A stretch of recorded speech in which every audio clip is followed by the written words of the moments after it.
So welcome to the Shortwave Radio channel, and this is a bit of a Q&A. I had a lot of questions from users on this radio, especially those that have older radios like this one, and well, this is Spain 9690. I will, of course, answer these in a video. Why not? So everybody can learn more about the history of this radio. So got this radio secondhand in 1990. Secondhand is a big word because honestly, it was 6 months old. It was still under warranty, and obviously the owner didn't really use it, or if he did, he used it once. Came with the AM filter because the AM filter needed to be changed on these Kenwood R-5000. The original one was very crappy. It would have cost me $1,350, $1,400 with the filter to get this radio, where I got it for $800, which was, kind of a deal if you consider it was pretty much brand new. So this radio was my main shortwave radio for 20 years-ish, from 1990 up to 2008, so you got an 18 year run. It developed the common problems of the Kenwood R-5000 and of the transceiver, which is, I believe, the TS440. Key bounce, which is still there, by the way. Dots in the display, that means the radio doesn't receive anymore. So it became chronic to a point where it didn't turn on anymore. What happened to this radio is a friend of mine that is good in electronics. I, told him, look, here's the radio, and if you can fix it, it's yours. But with a catch, the idea was it's yours, but if you don't want it anymore someday, it comes back to me. So he was fine with that. And what happened is he recapped the whole radio. He cleaned out the famous goo that the circuit board has with the PLL circuit that loses the phase lock loop. So that's why it creates dots on the display.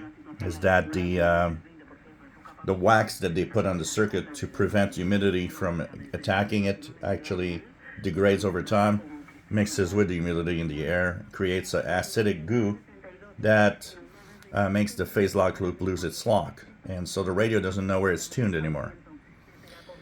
So he fixed all of that and added a few things. He changed the display for an LED display, but it doesn't turn on for some reason now, so there must be something that I could maybe go and check out. He added a pan adapter on it, so this radio now has a pan adapter, which is something that wasn't there before.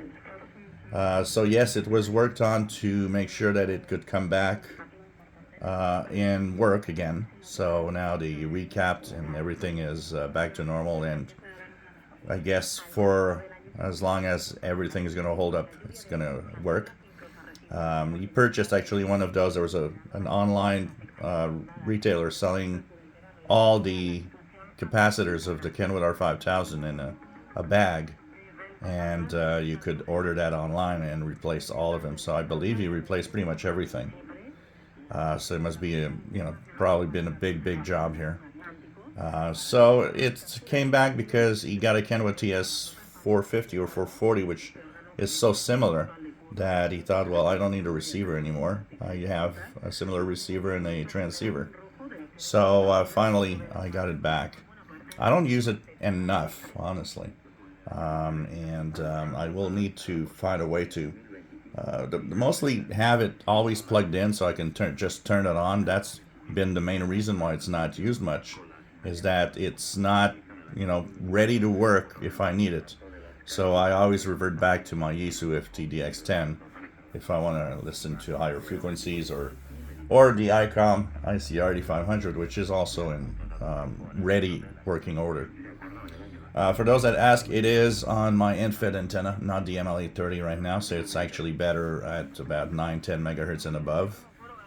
But that's pretty much it. So, it gave me a good time, but this is when I talk about how, because I see these people saying, well, instead of buying a Texan S2200X, I'm going to buy, that price, I'm going to buy an old Kenwood or an old ICOM Well, nope, that's not a good idea.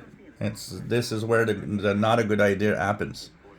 These radios, as they get older, they all have diverse problems. My ICOM ICR 8500 doesn't have any problems yet, but there are known issues as it ages. This is where, no, it's not a good idea. You're better off buying something new. And forget it, because when I see somebody saying, well, for the price of the Texan S2200, I'm going to get, a Kenwood R-5000 used, you're not at all. You are far from the price of getting an old radio like this. This doesn't sell for $300. This sells for much higher, and it's not worth the higher prices they're sold for. I say it all the time. These old tabletops are great. If you get it for a really decent price, it's fun to have one. But for the price they're sold, I would never buy at the prices they're sold any of those tabletops. I'd rather buy something new. So, that's where it stands. It's these radios with age have problems, and these problems show up, and at some point you got to deal with it. And you might have one that already has problems that you have to get fixed. Where you get it fixed, it's getting complicated to find anywhere to get it fixed today, and it's going to cost you a fortune. So, that's why I never push and I never say that old desktops or tabletop receivers are really worth their prices today. They're fun to have, they're fun to play with. I'm happy to have it, but I would never pay the prices used today. It's just a crazy market out there. If you enjoy my videos, please subscribe, give us thumbs up. Thank you for watching.